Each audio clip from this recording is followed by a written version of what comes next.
Hey guys, in just a moment, we are going to begin our very first episode of Dropping In for PlayStation Tournament's Apex Legends Master Circuit. Stay tuned, we'll be starting in just a minute.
Whether on World's Edge, Olympus, Kings Canyon, or Storm Point, we hope you have enjoyed your time in the ship.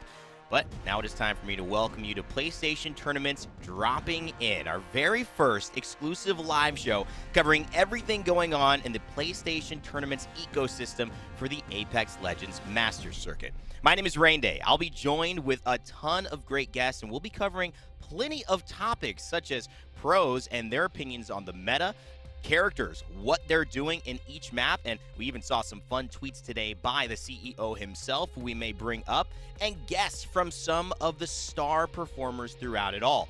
We'll even have Hotsick, the coach of Team Liquid's second place runners-up to the ALGS playoffs that just occurred, and he'll give us some advice on what we can expect in the next week as the competition in Apex heats up. We'll have some guides for you to improve and, of course, learn a little bit about what we're doing here at the Master Circuit and much, much more.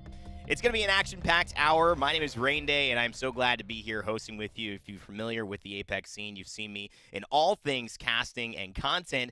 But, of course, if you're joining us here, you're going to want to know what we've got going on and what has been in store for us over these past few weeks. So without further ado, let's let you know a little bit more about the Master Circuit. They are your champions in North America, PlayStation Apex Legends Master Circuit. Join the PlayStation Tournament's Apex Legends Master Circuit, an 8-week competition where you can win a share of $10,000 in cash prizes and a PS5. Here's how it works. There are two ways to sign up for the Master Circuit: weekly qualifiers or semi-monthly Slay Days. Weekly qualifiers take place every Thursday and Friday. Teams will battle to accrue points, and those with 100 points or more will face off in the Grand Circuit Final. It is Slay Day 1. Slay Days are 2-day tournaments taking place twice per month. The winners will move on to the Circuit Final, along with top teams from the weekly qualifiers. So take your shot at a PS5, cash prizes, and glory of becoming an Apex Legends champion. To sign up for the weekly qualifiers or Slay Days, visit the PlayStation Tournament's website at compete.playstation.com. So I've been casting a lot of Apex Legends, and the Master Circuit has been a real pleasure, a real treat to watch. If you haven't caught any of it, we've had some great moments, whether it be Trident play with two players, the Ultimate Lovers Trio turning into the Ultimate Lovers Duo. and epic clutches, and maybe some not so good moments for teams who thought they had it going on. Either way, we've seen some stars rise, and we're going to have a chance to talk to those stars a little bit later. But I couldn't do it all by myself. No, I had a partner in crime right by my side throughout all of the Master Circuit broadcasts so far. Her name is Girl. She's going to take us through a recap of what happened in Slay Day 1 and 2 to get you caught up to speed.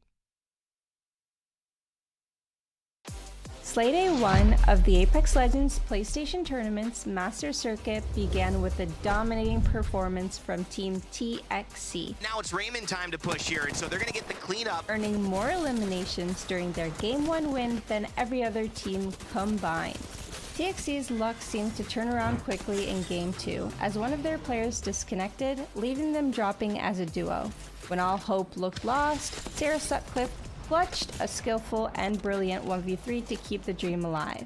On ADHD, she's got one more to deal with as well, and she grabs that. It's now the last member looking to maybe hide behind some of the shielding. Got to be very careful. Going for the revive. Sarah's going to have to get aggressive. Crack on the longbow, and that's it! But it was Team Clippers with the newest legend, Newcastle, who took the second game. And there's that ultimate we like to see, setting up the inside cover that they can play around. It was then that Team Baguette ESL came to life, winning both Game 3 and Game 4 to pull ahead of the competition. 27? Can we do this? Can we get a knock? Oh, almost. There's this Jacob who's left. There's a lot of damage. Look at this maneuver. Beautiful. In Game 6, TXC again dropped as a duo and once again got the first team wipe. She has to reload or change her gun. She does switch the car, but now she's out of ammo almost. She's getting pushed down to 50 HP. But can Big John get some help? In the end, though, it was Baguette ESL who went on to win their third game of the day and the title of EU Slay Day 1 champions. Closing out what has been a fantastic tournament today. Week 1 in North America brought a very different variety of team comps than EU, but similarly started off with a very high elimination game win from Team A Toaster. Focusing on the crypto, this gives Deepro a chance. Will there be a down? No, not on a Call Me Bot just quite yet. There's that mobile shield. Newcastle, welcome to the fight, my friend. Fake Preds showed up in a very strong way in Game 2, eliminating team after team, with its route easily passing 2,000 damage. Fake Preds dominantly won not only Game 2, but Game 3 as well. Don't tell me he's going to 2v1 here. I know he's in the smoke. That's where Bangalore lives. No, Daniel Spams will find Deepro there. An unfortunate disconnect in Game 4 turned the Ultimate Lovers trio into the Ultimate Lovers duo. But a trident filled the hole in their team and their hearts as they used it to chase down an entire team early in the game in an incredible fight. Hello. Goodbye. That's one. But it was Team Suru V8 Tornado who pulled off an incredible comeback in the final ring to take their first game. In the final game of the day, Fake Preds returned to dominant form, winning their third lobby and sealing their first week championship. What can a Peacekeeper in a dream do? Smokes aplenty to the left and the right. 18 on the Peacekeeper. You hate to see it, and it's Fake Preds. Slay Day 2 in Europe began with a strong showing from previous second place team, Clippers. Okay, here we go. Shots coming through. PK coming in action, and all shots just hitting from the Clippers. The day wouldn't be swept by our previous teams, as newcomers Aim Assist Euro dominated Game 2, proving that new threats could appear at any time. Throughout the day, we had seen play after play from our previous champions Baguette ESL, especially from Taylor's signature Valk. Here we go, Taylor with the opening again on Assassin with the 301 and the one clip. We're going for another one clip. Taylor's done it again. In Game 3, it finally paid off, giving them the win and keeping the race for first close. It took until Game 4 to get a repeat winner, with Aim Assist Euro securing their second victory. But with the pressure on, Baguette ESL tied things up. Send them into their second win of the day. In the final game of the day, it all came down to the top two teams battling it out in the final circle, where Baguette ESL would come out on top, winning their third game in the day and the second Slay Day in a row. We get the knock on one, we get the knock on two. This is actually almost They're doing it! They They did it! In North America, Slay Day 2 started off with a few teams dropping as duos, including the Ultimate Lovers Trio and newcomer CPT. And CPT would fight their way all the way to top 2, barely losing the final fight against Fake Preds. But eliminations triumphed over placement points as a 21 elim game from FCS left them in the lead, despite a third-place finish. CPT finally sees the first repeat win of North America in Game 5. Certainly maybe to get an armor swap, and you can see that's what they're going for. But he has to reload! Oh, no! But a 15 elimination game from Fake Preds left them in first place instead. The race was close between the top 4 teams going into the final game. Fake Preds immediately won a fight with FCS on drop, eliminating their chances of top 3. They took an early fight. They just mentally out of it. Horizon goes up, doesn't come down. Fake Preds were in turn eliminated by CPT, who earned a 3rd consecutive game win and finally pushed their way into first place in the ranking. 3 in a row!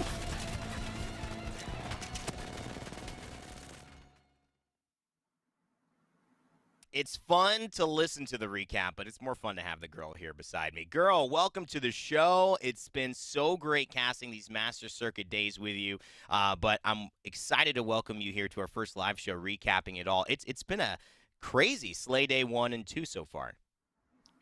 Thank you, Randy. I'm happy to be here. It's a pleasure to be here with you. It's super exciting, as you said, to watch the recaps, but come and watch it live when the next Slay Day arrives. And we've witnessed so many incredible plays. These PlayStation Master Circuit games have been extraordinary. Nothing like the tournaments we've seen before. Well, let's kind of go through where we've kind of set things up, because we got the standings for EU and, of course, in first Slay Day number 1 and in North America and Slay Day number 2 that we can kind of run through, because that's the idea of what they're all fighting for. It's not just this current moment, but it is to get to the top. It is to find a way to get past their opponents and to do it consistently. And we saw several teams make that point, that it's not just one tournament. It's 2. Baguette ESL being really top of mind here, who took the cake in Slay Day number 1 for EU, but then they did it again, girl, in Slay Day number 2, finding 2 wins in a row, totaling over or just about $1,200 in prizing for that one squad.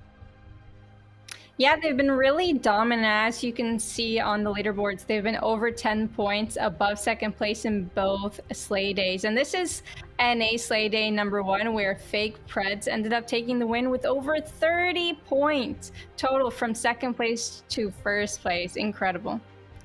Yeah, they really had it going on, and it was about to be the same, because you look at that, second and third, 80-82.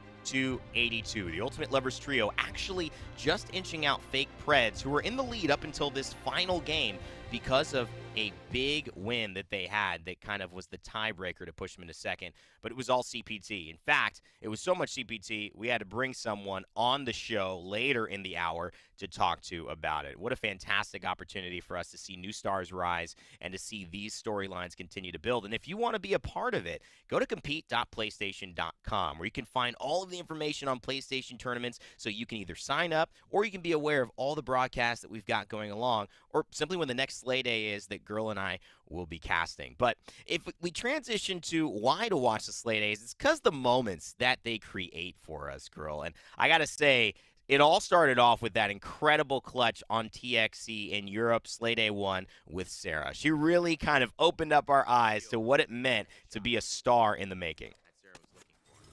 Yeah, here you can see Sarah playing the longbow. She gets her first knock from height, and she keeps composure throughout this whole thing. She knows she's in a 1v3 situation, but she's playing aggressive because she knows she has to off of the knock that she's done. She gets the 2 knocks right there, and so let Rain Day say, look at this. Hey, she goes for it, and she gets the triple kill all on her lonesome. The composure she kept is just breathtaking. The hype was incredible, and that kind of started us off, but it would kind of almost be a different highlight for Europe. Even though TXC and Sarah stole the show, and we're going to have a chance to talk a little bit with Sarah later, it was really Baguette ESL and their continued performance over Slay Day 1 and Slay Day 2 that started to amaze us as casters and Apex Legends aficionados. Yeah, so Baguette ESL plays Crypto, one of the few teams that has been playing Crypto, and they've been so consistent throughout the whole thing. They've consistently gotten really good placements. They rotate really fast. They're really good at team fighting together. Their coordination is insane. And Taylor is kind of the main star on their team as Taylor goes for those entry frags, gets the first kill in most team fights, and just takes the show. You know, one of the things that we might even be able to blend a conversation into later on in this segment is what is the meta? What are we seeing? Because Crypto, not everyone is playing it. We saw that as well in playoffs, and we're probably going to see it in championships. Different regions bringing different legends to the mix. But you can see right here, Valkyrie, Gibraltar, Crypto, Bangalore. Those are our leading character selections by winning teams. And that Crypto, that's really all Baguette ESL getting those wins. Yeah, for sure. Unlike any other tournament, these Slay Days have consisted of a lot of different legends, and each team kind of like honing in on whatever suits them best, and it's been incredible to see. Of course, you see Valkyrie as the most used legend just because of her rotational abilities. They really get you far on our Stormpoint map, but we will be changing maps very soon in our next Slay Day. And it's going to help a couple teams. It's not going to help this team, though, who will unfortunately not have any more tridents to their disposal. You know who I'm talking about, the Ultimate Lovers Trio, who stole the show in a way we have not seen it stolen before by using a trident in the most aggressive and interesting and effective ways possible to pinch their opponents and take space away and get out of some tricky situations. Yeah, I know we're playing a tournament here, but this team has been the best content. They've just been surrounding their opponents and taking really good angles. They've always done it at a distance, as you can see in this clip here with the Hemlock getting the knock. Unfortunately, they weren't able to completely wipe this team because they noticed a third party come nearby, and then they ended up killing a member of the third party as well from that exact same tournament. So they're incredible. Noticeably running a Bangalore there, Mr. DJ Jackson in chat asking, who do we play in Apex Legends? I'm a Bangalore fan. I mean, I actually like to run those aggressive legends. Girl, I don't know. You're a Pathfinder main, right? Is that still the tried and true? So for Stormpoint ranked, I like to play support mainly because I'm the biggest scary cat on the team. So I've been playing Wattson, and Wattson's been my main. I put #1 Wattson in the title of my Twitch channel, but yeah, Wattson's my main, but Pathfinder I have the most kills on. Wow. Well, it's definitely a great kind of conversation opener. Remember to keep asking us questions in the chat as we finish a little bit of this recap. There was another team that stood out to us that really made themselves known in Slay Day 1, and that was Fake Preds. There was nothing fake about their performances, girl. They were all real. They were. This was one of the most consistent teams, I would say, throughout both of our Slay Days. They've just been playing the same throughout. They play really safe in the beginning. They loot up. They're really good at team fights. But the thing you can notice with this team is they're always in end zone. This is 2 squads remaining. They're always there. They're always ready to take the win. And that's kind of what matters the most in Battle Royales is, hey, they're champions, right? And that's what they prove and show throughout day by day.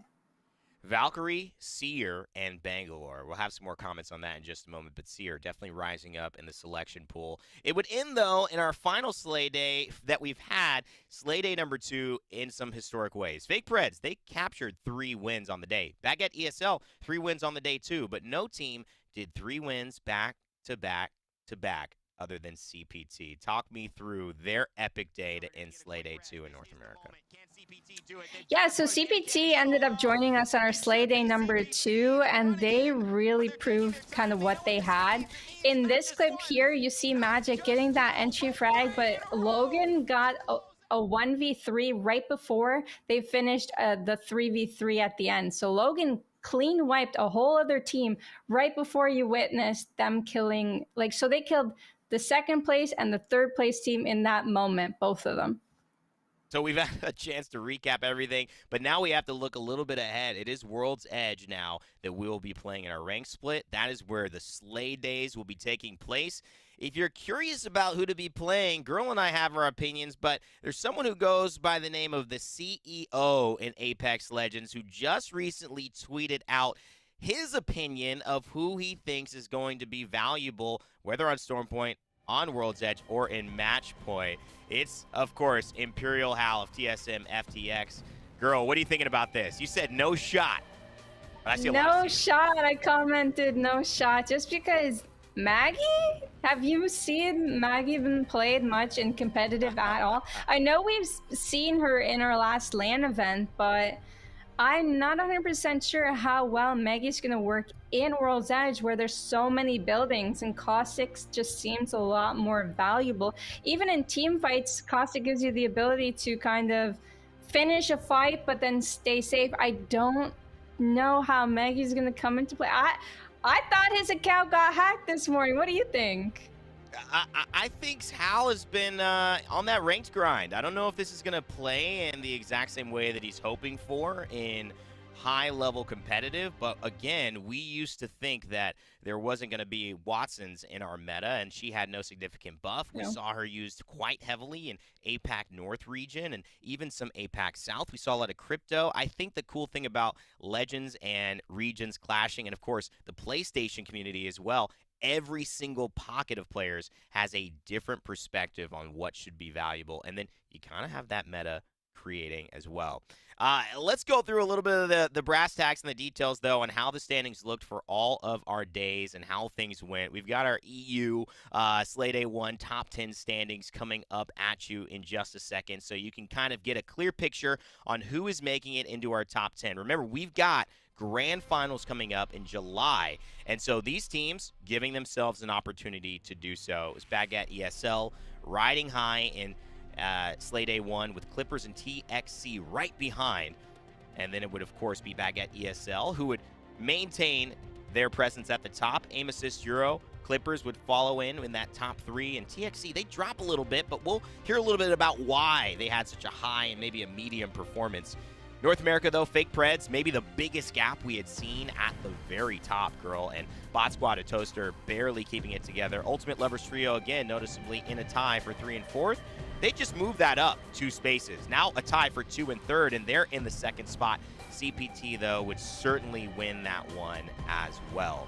But you notice that there have been so many great storylines, Girl. I think even though they weren't at the very top in these, TXC has been fun to watch. And in fact, we've got an opportunity to speak with one of the stars from TXC in just a moment. But before we get to that, Girl and I are going to spend some time with Sarah Sutcliffe. Let's go ahead and take you through a little hype video recap of what occurred in Slay Day number 1 for our PlayStation Tournaments Master Circuit. The Bocek bow, pretty ammo efficient, but he's only got one. But that headshot might be enough. It's time to go high five. Hello. Goodbye. Oh. Can we get the knock with the car in mid-air? That's a hard... Oh! This is very nice. Horizon Q. And they're going down. It is not possible. After die. Making his move. Jumping down. We might see a thirst here. Potential. We get a knock. We're going to fly back up, and that's the advantages of Valkyrie. It's not going to look easier than this. And they know it. Kurjix around the corner. Up into the sky they go. PK for the 27. That's Sarah was looking for. Oh, and that's it. And that's the down. Now what do you do from now? We were talking about it. Sarah's making a move. And a nice missile swarm as well. Bullets going in with the PK. They take down 1. They take down 2. Oh!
Welcome back to Dropping In, the live show highlighting all the action on the PlayStation Tournament's Master Circuit. My name is Rainday, and I'm here with Girl, and of course our special guest for this segment, Sarah Sutcliffe, the 1v3 hero from TXC. Sarah, it's so good to have you with us. I know everyone's really excited to put a face to the in-game name. I want to just know, you're in France right now, right? How are you doing? Yeah. Tell us a little bit about how is it over there? It's actually really bad weather today. It's raining, it's thunder, so it feels good to be inside. Well, we're glad you dropped in with us today as well. Just to kick it off, because we have some time with you, what started your journey in Apex? What drew you to this game and kind of got you to where you are now? So I was playing video games for a long time. So I was first playing Call of Duties and that sort of games, and then I saw Fortnite was coming out, so I was playing this game, and then Apex came out. I played it like 1 month after it came out, and I fell in love with it. It's my favorite game ever. The best. That's so awesome. Do you feel like you play snipers in Call of Duty and that kind of transferred over to Apex Legends? Because I noticed that you like playing kind of the long range. Yeah, I played a lot of snipers on Call of Duty, so I think that's what made it fun for me to play Apex, because there's a lot of snipers and good plays that you can do with it.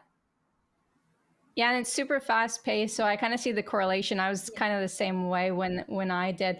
What legends did you main or kind of feel most attracted to in Apex Legends? What's kind of your play style? I was maining Lifeline at first seasons, because she was really fun to play, and I'm more like the support role, so I played Lifeline for a long time, and then the Shield came off, so I didn't play her anymore, and I played Gibraltar, and it's my main ever since. It's been kind of the clip heard round the Master Circuit, I'd say.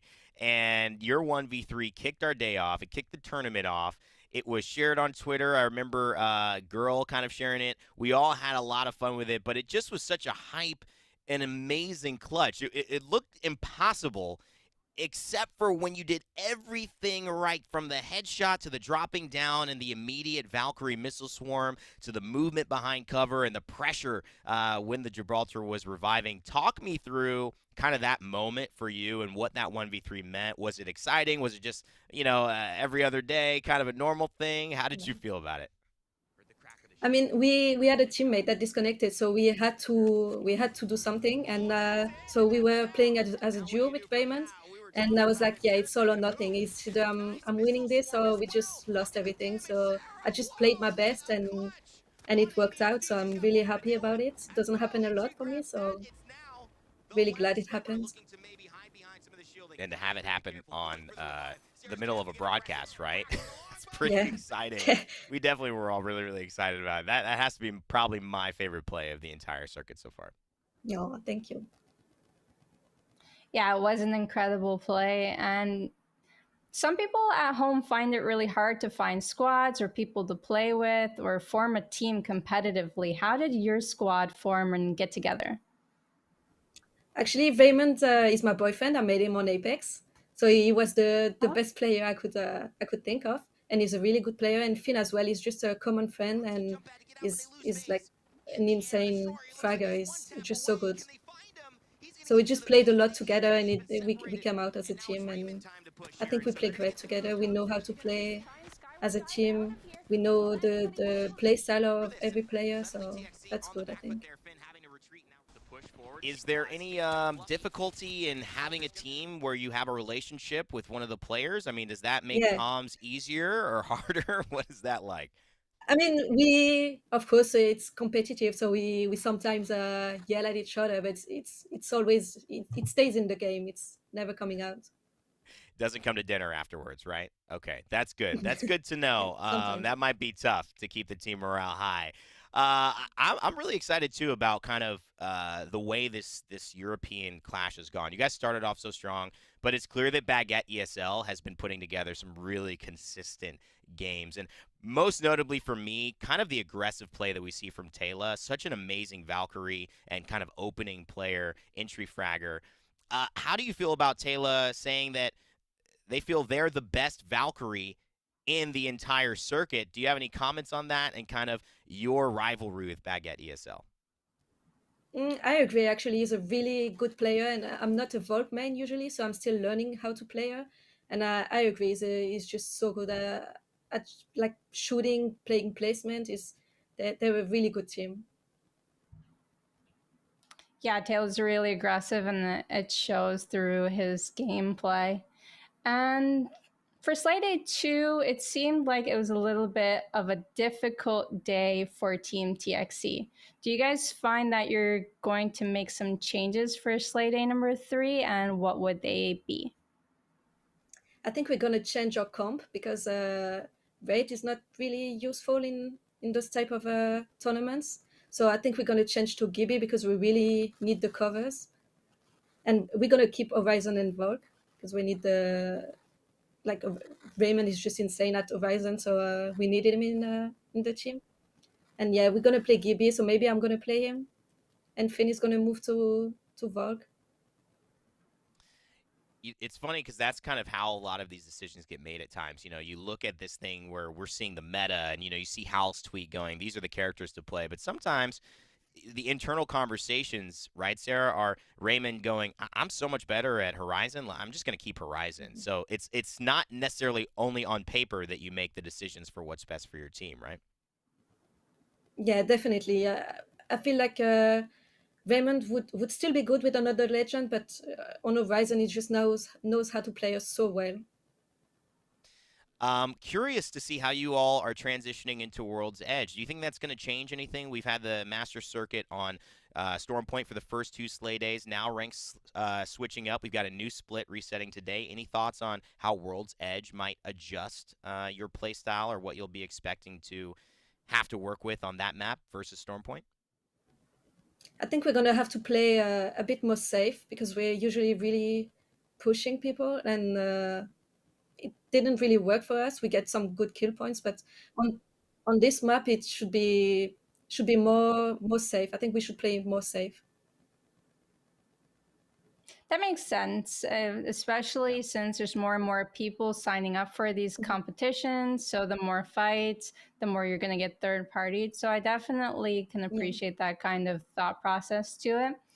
And the one final question from me is, tell us a little bit about life outside of Apex. Do you feel like you have any kind of preparations going into tournaments? Do you have like a favorite thing that you do before entering kind of a stressful environment like a tournament? Yeah, so I work with animals. I work at a non-profit, and so I get to chill with animals all day, and that just really takes the stress out. And I got animals Oh, myself, that's so I awesome. just go for a cuddle, go for a little walk, and just gets the stress out. What's the favorite animal, Sarah? Leave us with that. I actually got a rabbit that's called Gibby. So I would say I actually love the Gibby. He's really cute. But my dog, I think, my dog is just helping me a lot.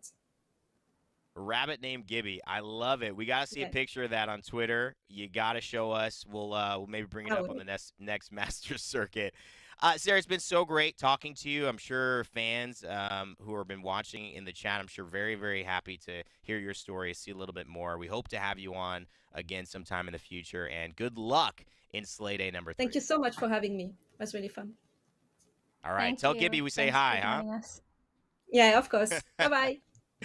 Give him a carrot for us. That's Sarah I will. Sutcliffe of TXC. We are going to go to a very quick break. We have more special guests coming up right after this. In fact, the next one on your list you have probably seen before on a much bigger stage than in our homes. Don't know who I'm talking about? Just wait a second and find out after this as we take a look at some of the team comps in the meanwhile that you might want to use heading into your ranked or your high-level play. Want to make your mark in the PlayStation Tournament's Apex Legends Master Circuit? Bring the right team for the job with one of these 2 comps: Gibraltar, Valkyrie, Wraith.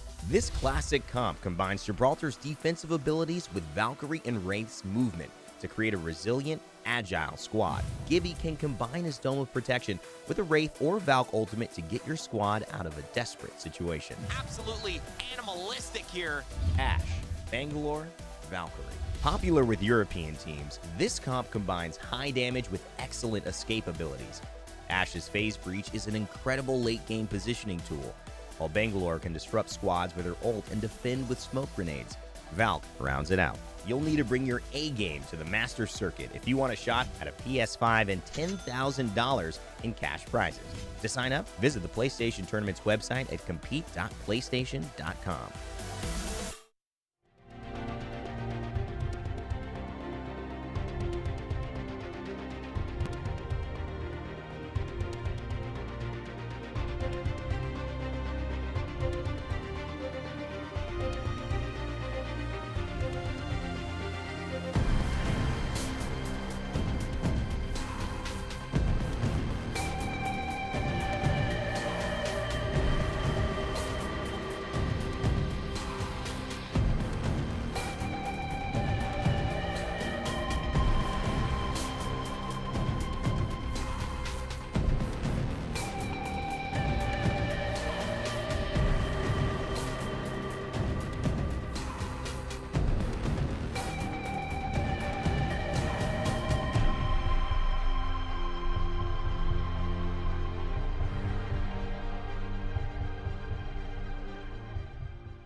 Welcome back to the live show Dropping In, where we discuss everything PlayStation Tournaments and all that's going on in the Master Circuit, but we add even more by interviewing your favorite pros, players, and giving you information on how to improve your game in the game we all love, Apex Legends. I'm Rain Day. I'm joined by Girl, and this time I'm joined by another who, this time in the interview chair, was joined me in the casting chair at times, and I've also seen on stage just a little bit ago, accepting a second place victory, essentially, in the playoffs, one of the biggest honors you could have in the Apex Legends community. It is none other than Team Liquid's head coach, Hodzic.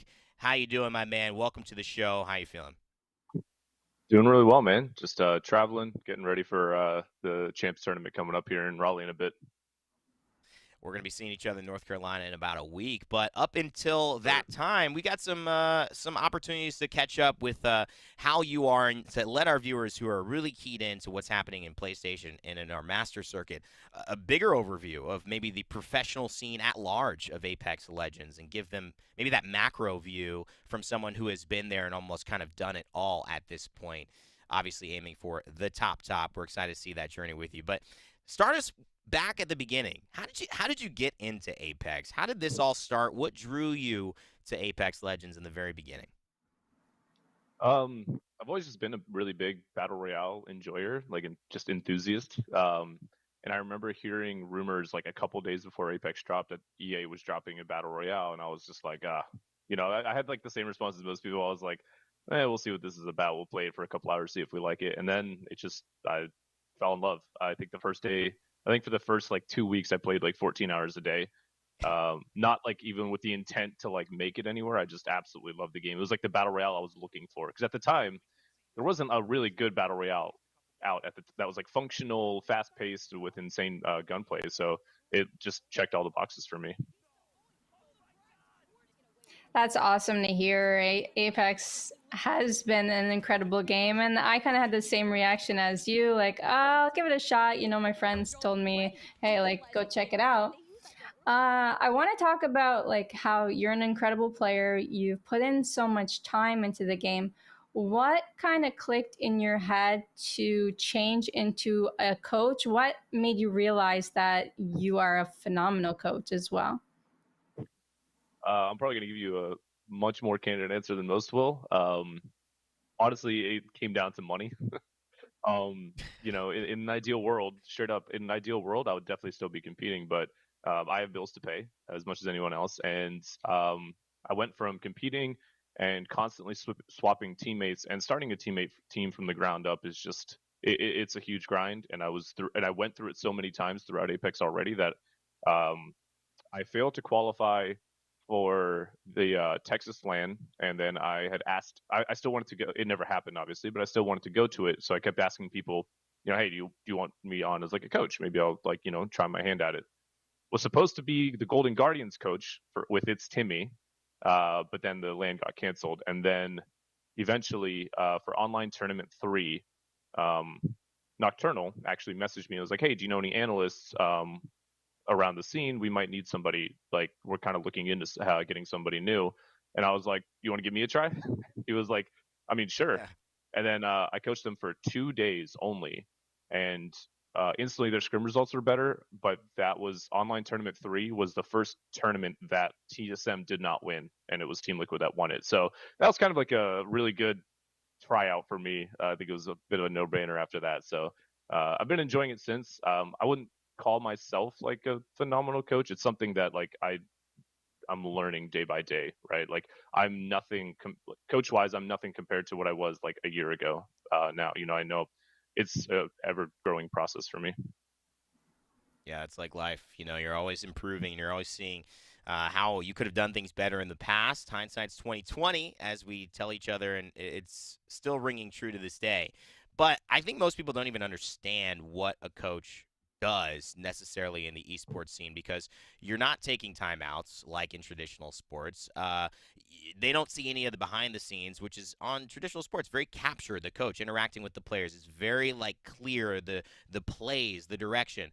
It's so much more of a free-for-all here in terms of not only battle royales, but in esports, a lot of focus on how the players make decisions. What is your job on a day-to-day basis with Team Liquid, and how do you as a coach facilitate them having the successes you've been able to guide them to having, specifically a second place finish in the biggest tournament we've seen in 3 years for Apex Legends just a few months ago? Yeah, I mean, it's a question I get asked very often. It always surprises me because I'm just like, my answer is usually just like, just figure out what's wrong with the team and fix it, but that's like the easy answer, right? A lot of it, but a lot of people think my job is teaching my team zones, because that's what like coaches were picked up for in the beginning of Apex when they were. But like realistically, Nocturnal knows zones better than I ever will. I can't teach that man anything about zones. So does Fun.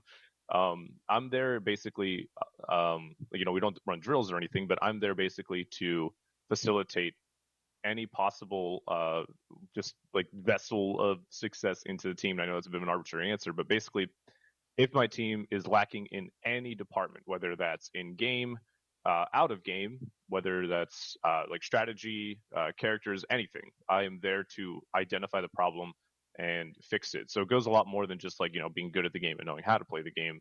It's, a lot of what took us from the team that we were with like pretty admittedly mediocre results to the team that performed in Sweden was I went back to when we first picked up Gildersons, to the first tournament we played with him. That went really well, and I rewatched it, and I was just trying to find what's the missing key. Why did this tournament go so well, and then everything after that kind of just isn't.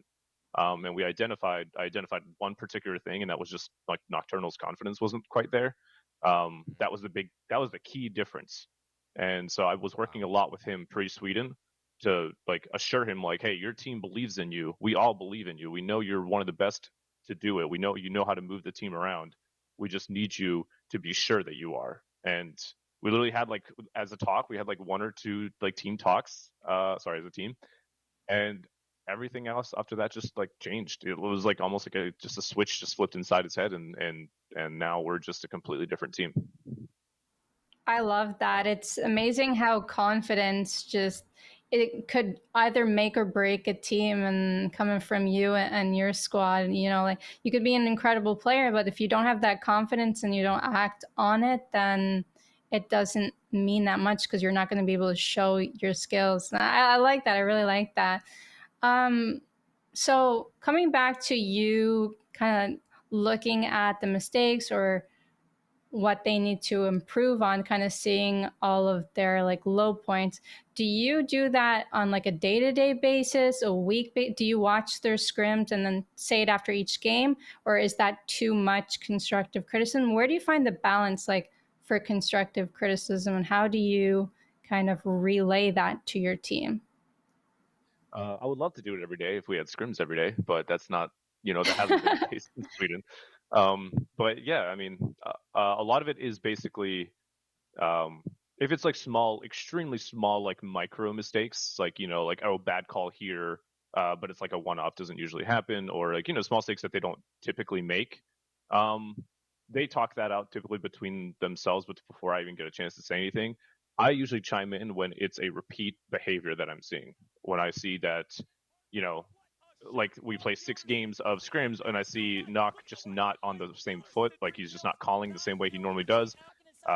Fun, awfully quiet or something, or just like, once I start to see like the same repeat mistake over and over, that's when I kind of like really chime in and know that there's something that I need to work on there. Because we have our game plan set out on both maps for the most part. We're still trying to figure out Storm Point a little bit, ironically, because that was the map we were good at. But yeah, I just look for repeat mistakes and behaviors both in and out of game, and then once it's happening too often and too frequently, that's kind of when I step in and figure out how to fix it.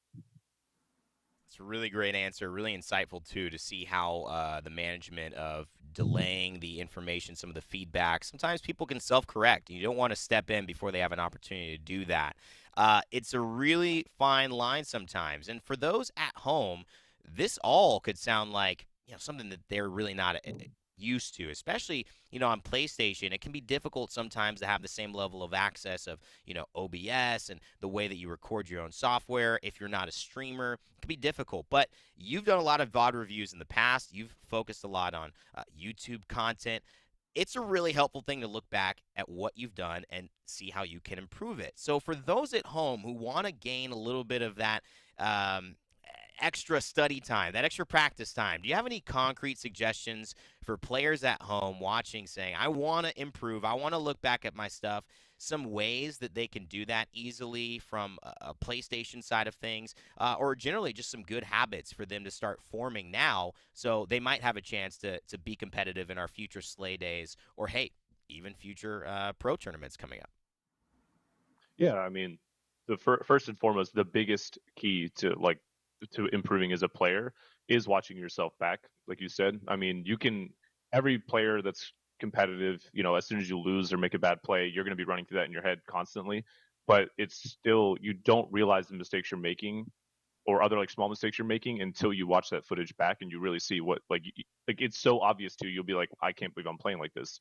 And I know that could obviously be hard sometimes on PlayStation if you don't have all the equipment, but I mean, something as simple as setting up your phone. You don't need high quality 1080p 4K video to watch back to see what you're doing wrong. You know the game, you memorize the game that you just played. Simply set up a phone or something and just watch the game back, so you can see the fresh mistake that you might have made, because that is a lot of competitive players across not just esports but real sports as well. I mean, as much as they practice on field or in game, they practice a lot off game too. Every single professional team does VOD reviews. They watch, if they're not watching themselves, they're watching other teams that they think might be a threat, trying to learn from them. Every team bounces ideas off each other. It's not, you're not just in this like your own little echo chamber. It's important to do your homework outside of game as well. Yeah, it is really important. And to see the rotations from the teams nearby, maybe you could cut them off, rat on them, get them killed, just depending on your play style for sure. And, Team Liquid heading to ALGS soon. What can we expect from them in Rally? Yeah, I mean, I'm nervous just because, we haven't really practiced in Sweden. So I can't lie, I'm a little bit nervous for sure. But, just knowing the energy that we had in Sweden, just the way we played together, just like the way we bonded as just people outside of game, that hasn't changed. And if anything, it's only a stronger bond. So I feel like I'm very, very confident in the team figuring things out. But, there are going to be newer teams here who weren't in Sweden. It is an international LAN. A lot of different metas exist, and we're on a completely new patch again that we didn't really get to practice very much of. So I'm nervous, but I know the team is just solid, and we have such a strong bond, and I think that like really helps out, and it shows in game, I think, too. And they've got an accomplished coach to help give them the feedback if they need an adjustment in direction. Thank you so much, Hodzic. Good to see you, man. I'll see you in about a week or so. Keep training up. Good luck with the prep, and we'll see you very soon. That's Hodzic, coach of Team Liquid, joining us here on Dropping In, our PlayStation Tournaments Master Circuit live show. And it's been a fun time talking with him. Thanks so much. We are moving in now to the next phase, ladies and gentlemen, of this show, which is going to include a highlight of Day 2. And when it comes to Day 2, there's really only one team to talk about, and that's CPT. Let's go ahead and hit some highlights, and we'll bring on one of the up-and-coming stars of our Master Circuit right after this. The Bot Squad. FCS peeking. Beautiful shots on the R99. The R400 loadout, R99, R301. Wow. World of Fantasy. I feel like I just was at Disneyland. Oh my goodness, these shots from above. Wow. And here's that Newcastle shield on display. Doing everything right. Day Run doing everything wrong. CPT won the game. Oh my God. Had to stop and take a breath. This low and survive? No, we're not gonna survive. Oh wait, we're flying too? Fighting at Bangalore himself. The Dweebs, though, coming in, and they take down Deep Pro. CPT, they're running in, but they're taking their time. They know what this means. It means not just one, not just two, but 3 in a row.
Welcome back, everyone. Here we are on Dropping In. We're doing our last interview of the day, but we do have It's Logan here and Rainday, our host, to my side. Super excited to be here and introduce you. So I want to know a little bit about you, how you got into gaming, how did you get into Apex Legends? First of all, I wasn't really into Apex. One of my friends just recently told me that Apex came out. There was a new battle royale. I was like more into Fortnite and Call of Duty. So once I first tried Apex, honestly, it wasn't my thing because I was too busy playing Call of Duty, too used to it. So, but I got into it afterwards, after a couple months of playing. So. Yeah. What was that switch? Okay, how do you find it?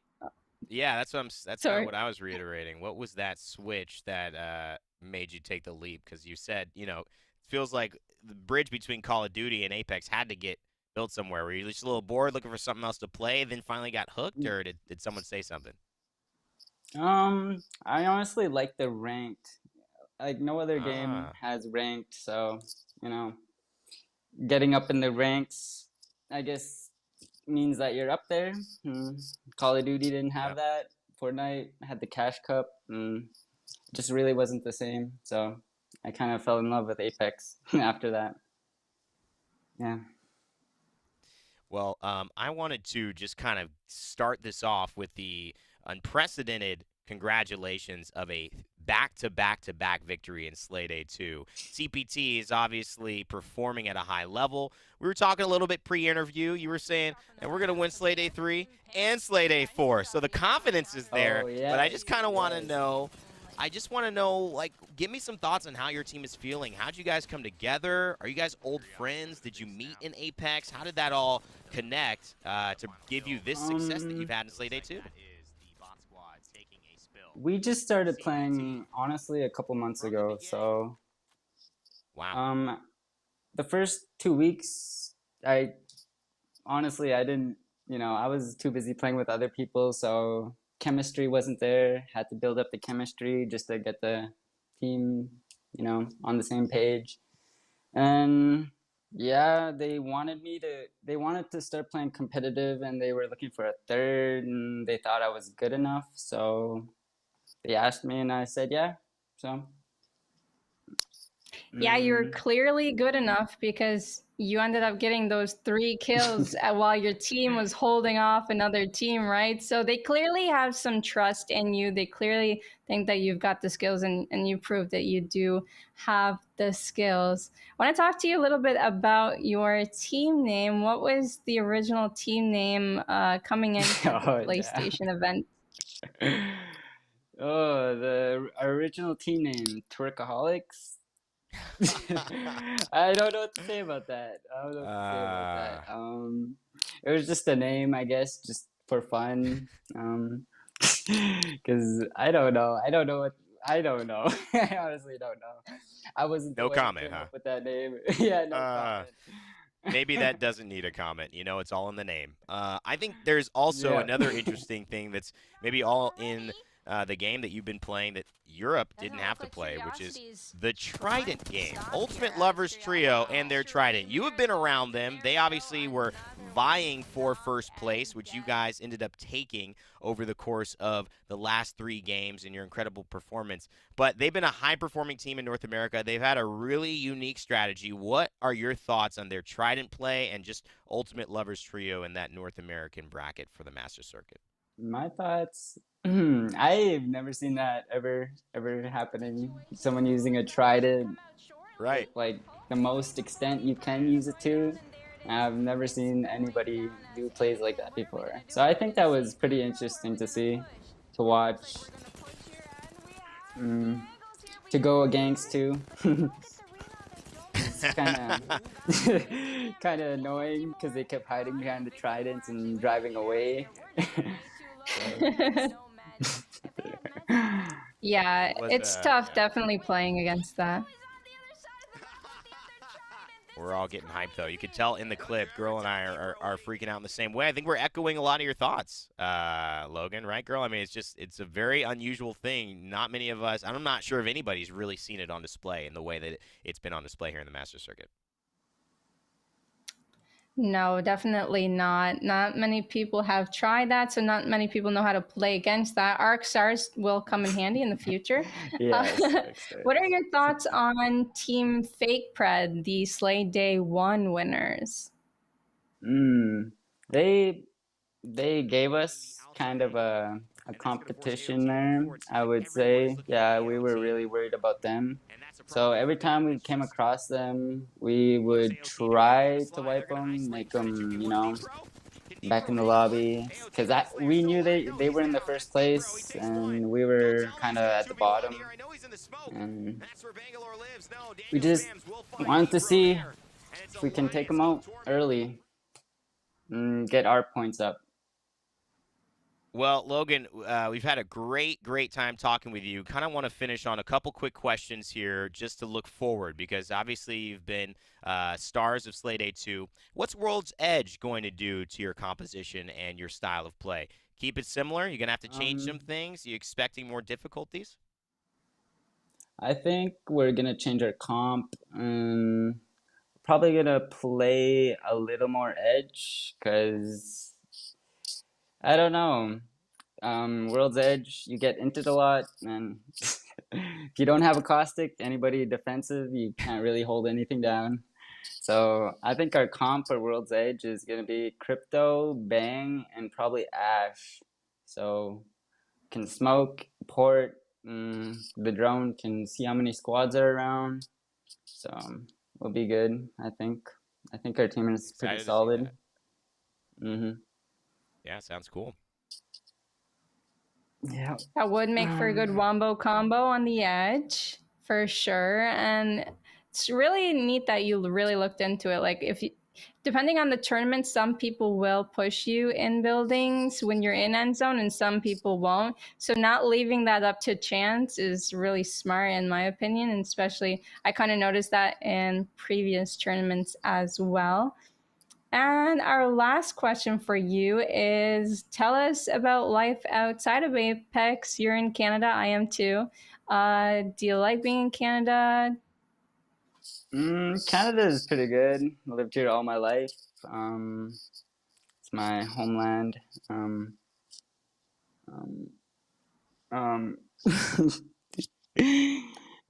don't really do anything. I'm just, chilling, living life. I have cats. Playing Apex, huh? Playing Apex. Yeah. Can we see the cat, Logan? We've heard about it. We've heard about the cat. It's still bothering you in the background? Can you get a quick picture? We've got Gibby the rabbit, who we're feeding a carrot to at the end of this one. Sarah's taking care of that. If you can give us a quick photo of the cat, if you can lift it up while we kind of bring this to a close, that would be fun to see on camera. However, don't rush it. Don't worry about it.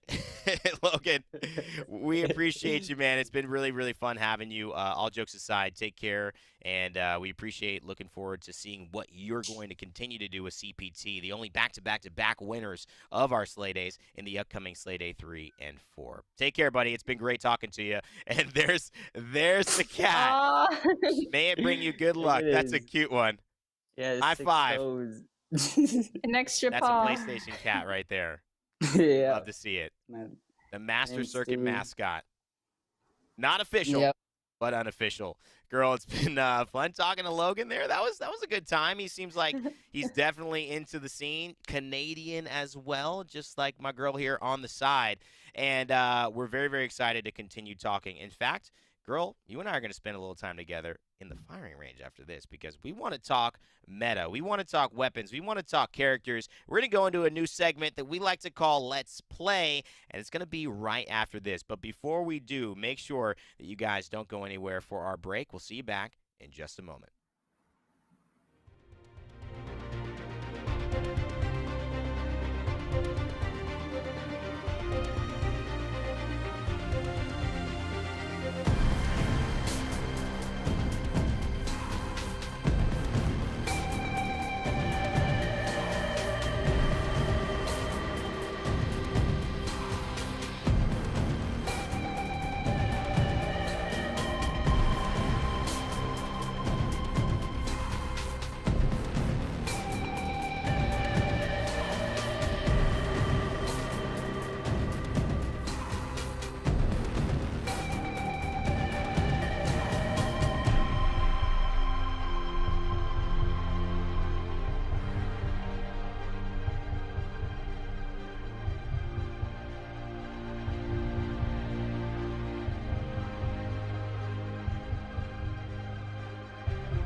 All Apex Legends players have been to the firing range.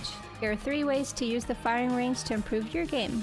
Landing shots from any distance is what separates great Apex players from the rest. Use the training dummies to learn the spray patterns of your chosen gun. Try to land a full clip on the dummy from short, medium, and long distances. Enemies in Apex aren't stationary, so you should mix in some drills that involve shooting while moving and flicking from target to target. Strafing while practicing recoil control is a great place to start. For flicks, pick a few of the blue targets and hit them in sequence. There's nothing like shooting at a real controller player. The range makes it easy to practice 1v1s. Invite a friend to your lobby, load up the range, and have at it. Now it's time to get your reps in. Put your new skills to the test. Visit the PlayStation Tournament's website at compete.playstation.com to sign up. Well, ladies and gentlemen, welcome back to our Master Circuit live show called Dropping In. My name is Rainday, and this is Girl. We are your hosts for today. We have had the chance to talk to so many great guests, from Sarah Sutcliffe, star of TXC and one of our greatest moments in the Master Circuit Slay Day 1, to Team Liquid professional head coach Hodzik, giving us some insight into what he does to help his team move at the efficiency that they do and what's coming up in Raleigh for championships in just a week. And of course, Logan from CPT, are only back-to-back-to-back winners. Now, it's time for Girl and I to do a little bit more talking and head into game in a segment we like to call Let's Play. We'll be talking about the stuff inside of the game and the firing range that we think is important for you to know. And Girl, it starts today with some weapons. We're going to talk a little bit about our favorite weapons, the weapons they should be playing here in the meta. As we get ready to load this thing up, we are here, and it's all starting with shotguns. Now, the EVA 8 kind of was a pretty popular shotgun, Girl, but what's the one that players need to be using here, whether it's PS4 or anywhere in the Apex Legends scene?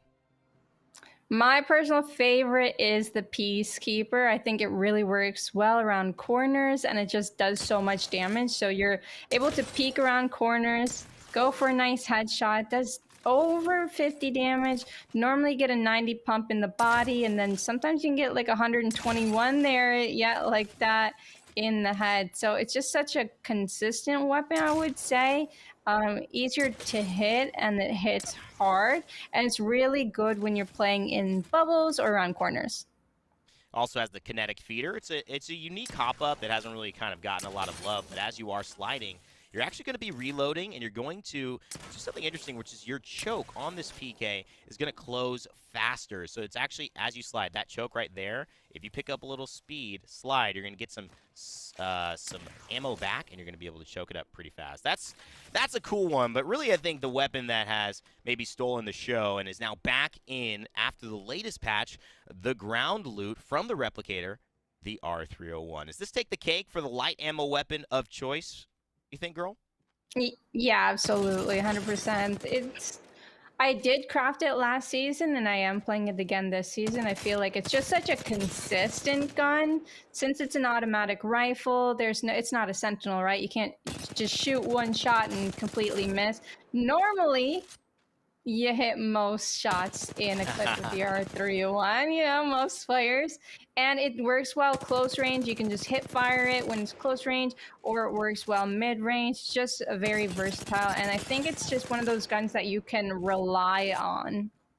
Yeah, and being able to rely on it too. You saw like the recoil. I let it go there. Comparing it to something like the R99, look at how much higher that recoil goes. Obviously shoots a lot faster, different body shots with the 11, and of course you're looking at headshots here somewhere around 17.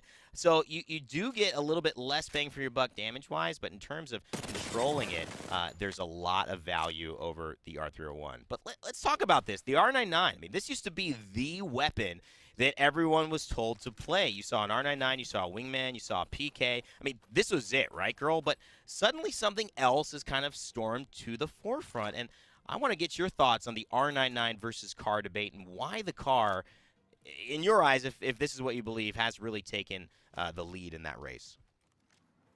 Yeah, so the car outputs more damage, and it has the same clip size as the R99, but the car outputs more damage, and I think that's why everyone loves it more, just because of the damage output mainly.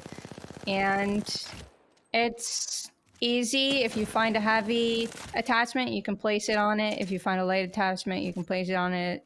So it's not too hard to kind of kit up, and it's just about that damage. And you can see, look, here the difference. You have a 20 headshot, and you have a, I believe, a 13 body shot, which is, when you compare it to the R99, you have an 11 body shot, so that's 2 less. And then you've got a 17 headshot. So when you're talking about having 27 in the magazine, we did the math earlier, it's about 54 more damage just to play the car, which I think is why most people have found it the weapon of choice, the SMG of choice. Plus, it takes both heavy and light ammo, which is a nice little thing. But, Girl, the weapon that I think is maybe never going to leave Apex Legends as one of the best, if not the best in the game, it's, of course, our friend, the Wingman, who, like the car, has been moved into the Replicator, to the chagrin of many console and PlayStation 4 fans, why is this weapon always on top? So this weapon's on top because of the amount of damage it outputs, the speed of how it shoots, but also those headshots. Like, as you can see, the headshot, 97 damage, that's an instant crack on most armors. And it's so good for when you're poking at an opponent. Like, so if you're in the building, they're in the building, they try and shoot back with an R31, they're not winning that trade. You're almost always winning. And the best thing about the Wingman is that you can most times get an entry with it. Just because it does that 97 damage, if you double headshot body shot someone, you're getting that entry, and then it's a 3v2 and should be a clean wipe. Look at that, 3 shots, so efficient. Another thing I want to bring to all the attention, sometimes you don't look at it, all the weapons in Apex, they've got aim down sights speeds, meaning if you run these heavier weapons and you're like, I love the Spitfire, it's good when you're firing, but when you're moving defensively, look at that. You slow down by about 50% of your movement speed. You're very, very easy to hit. The Wingman, look at that. Same speed whether you're aiming down sights or not. It's just like pistols and just like the Mozambique shotgun and most shotguns, which basically have a 90% to a 100% maintaining of the original speed that weapon does, whether inside or outside. So the movement feels so crisp, hard to hit, hits hard. I love that style of it. That's been a little bit of Let's Play. If you guys have any more thoughts or things you want us to cover in-game around the weapons, the characters, or anything else that is in the meta for Apex Legends you want our opinions on, make sure to let us know in the chat. We'll take note of it, and next show we'll probably be able to go in-depth to give you some answers. Well, if you are excited about what we've shown you today, the pros, the players, the moments, and the tournaments, then there's only one place to go. Compete.playstation.com has all the information you need for PlayStation tournaments around the world and around the time zone wherever you are. Whether it's joining us for Slay Day 3, qualifying and trying to make it on broadcast with us, which we would love to see, or it's getting involved in some of our other events. Maybe you're interested in fighting games a little bit more. And I know as a PS4 guy, I've had a lot of fighting game practice with all the games on here, Dragon Ball FighterZ specifically. And coming up, we've got some great stuff within the FGC Arcade Summer Community Series on the horizon. June 30th, that is in 2 days, 9 a.m. We've got a Street Fighter V Championship, a Champion Edition tournament going on. Then, of course, Dragon Ball FighterZ will be July 1st for our FGC Arcade Summer Community Series. Just after that, 4 days later, we will continue our Apex Legends Master Circuit, kicking off Slay Day number 3. I will not be there that time, but Girl will be hosting. She'll have a special guest, and you'll see me back for Slay Day number 4 and, of course, our grand finals at the end of July.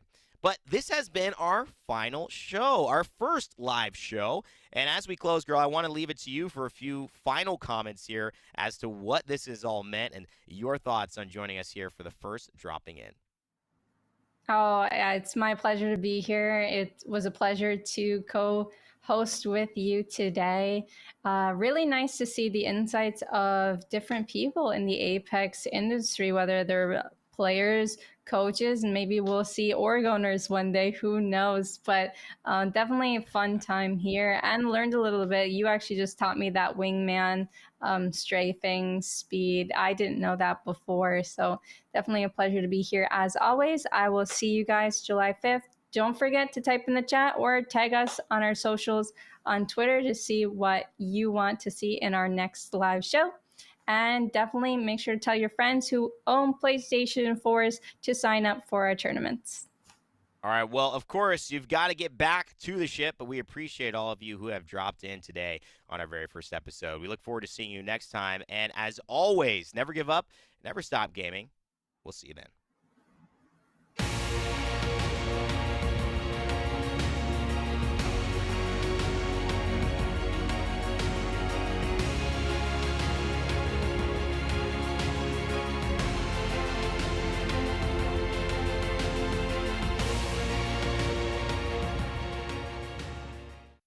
PlayStation